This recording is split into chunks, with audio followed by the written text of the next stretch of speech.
Today's Seattle Seahawks video is all about potential cut candidates for Seattle since the season is formally over at this point. I've got a full list of players Seattle could cut to save some salary cap space this offseason. But before we break down my list, I want to hear from you guys. Name a player you think Seattle should cut this offseason.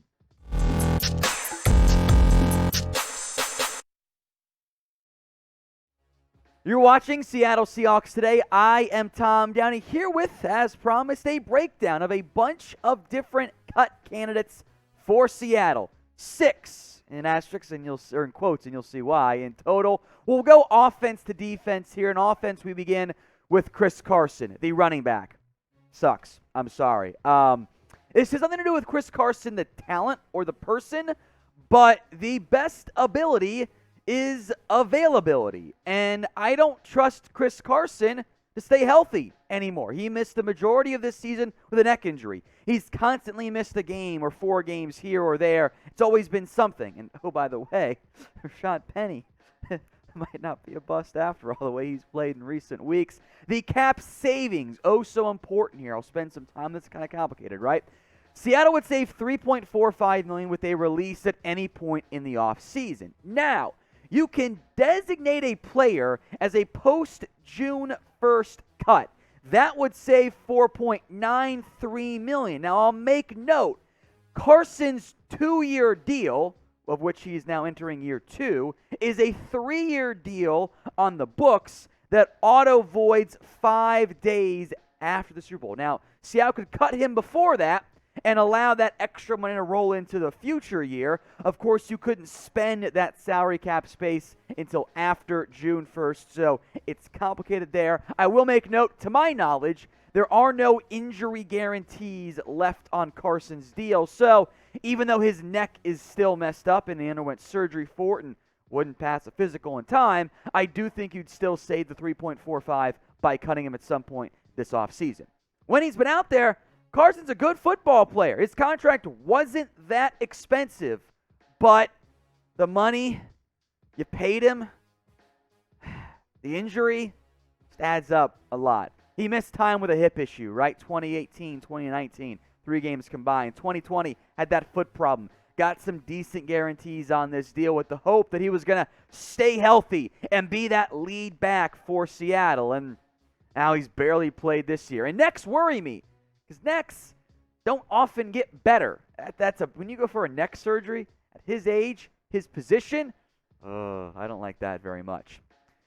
In the meantime, Seattle, if they do cut Carson, have a bit of a problem at running back. Because I like DJ Dallas and Travis Homer. You could bring back Alex Collins cheap. But Rashad Penny's a free agent. Running back, once again, probably going to be a area of need for Seattle in the offseason.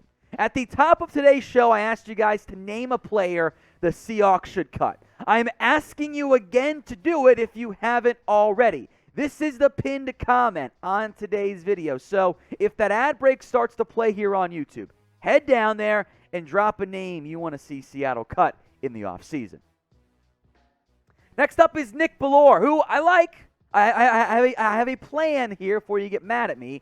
The fullback, special teamer, part-time linebacker has done everything asked of him by Seattle, but he's barely used on offense.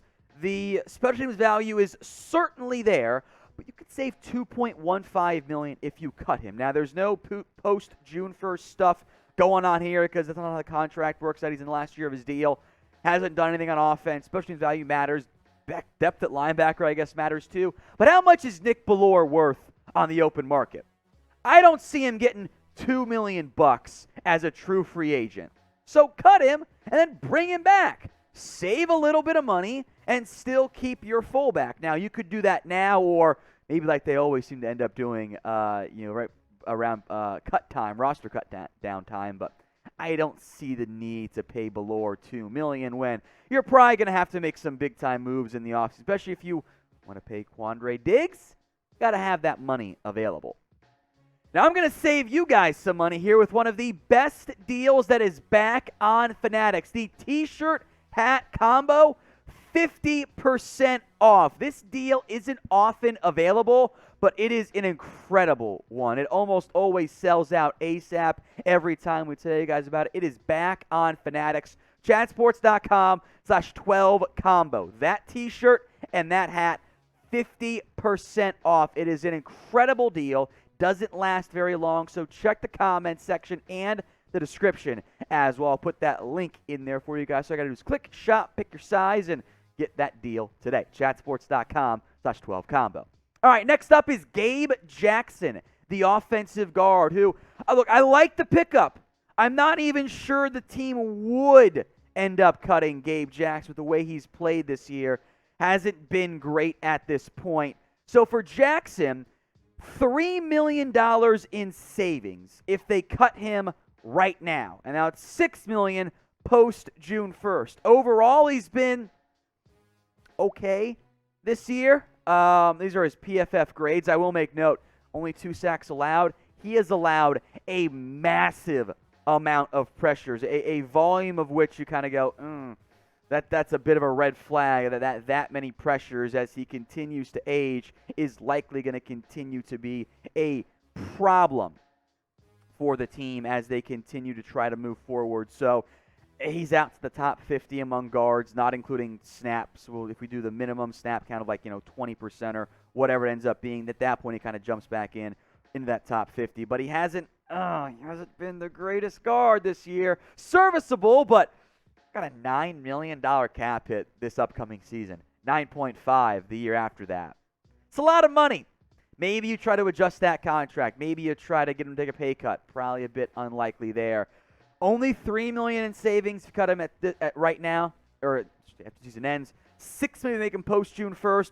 But the problem you run into is if you cut Gabe Jackson, well, now you still need a new right guard. Now, you could always put Damian Lewis back over there, and do you want Jamarco Jones in their left guard? I don't. So I think for Seattle, the Gabe Jackson conversation ends up becoming a, what else could we get along the offensive line? Remember, they're light on draft capital, not going to have that much money. Can you get a better guard for $3 or $6 million? I'm not so sure. So it ain't to consider, but might be one you end up keeping. So what is your confidence level in the Seahawks offensive line moving forward? Not that high for me. Use a scale of 1 to 10. 1 being you've got almost no confidence. 10 being, Tom, you're crazy. This is the best offensive line in the NFL. All right, defensive cut candidates here. Benson Mayowa. There are a lot of different defense linemen you could pick here. By the way, they're using Carlos Dunlap more. Good thing happens. Wow, about time they listen to me. Mayowa's impact this year has been much smaller than what it was last season. Now, I wonder if you just want to give those reps to Dunlap and Alton Robinson and Darrell Taylor especially. The impact this year, and then let's go back to the player card after this, but the impact this year, because I want to go stats first, for Mayowa in terms of the tackles. The tackles are up this year. Tackles for loss, sacks, pass breakups, forced fumbles plummeted. The production out of Benson Mayowa is significantly less than what he did in 2020. And that's a pretty big disappointment, although for whatever reason, it seems like Seattle can only get one of their pass rushers going at a given time. Now for the money side. Only $1.5 million in savings. Not a big amount there. 3.01 if you cut him after June 1st. But much like Chris Carson, there's some funny void stuff going on there. His 4-year deal voids to a 2-year deal 5 years after the Super Bowl. So same deal with Carson. Got to cut him early to save that money, and then you can't use it until after June. But between Carson and Mayowa, you would then be able to pay your draft class pretty handsomely, so would work out pretty decently. Not massive savings, though, for Mayowa. Maybe you want the veteran presence.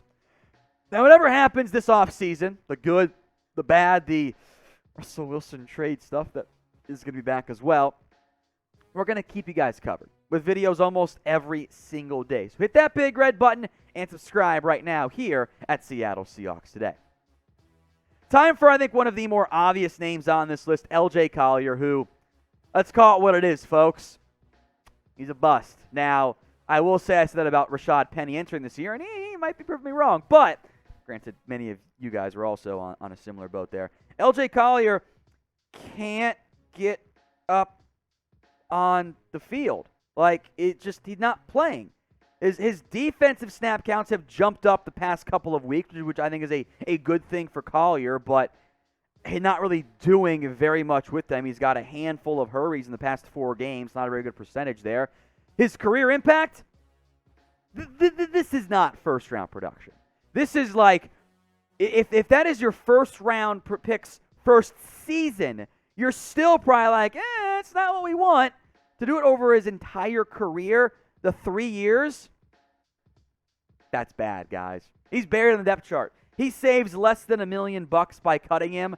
There had been some buzz he could be dealt at the trade deadline. I think that will resume this offseason. I'm not sure how much interest there's really going to end up being in the end, but he's just not the guy. So let's say you can only keep or want to keep one of these 2 players. Who is it? Type in M for Benson Mayowa, or type in C for LJ Collier. Which guy would you rather keep? Let me know what you guys have to say in the comments section. All right, let's cheat.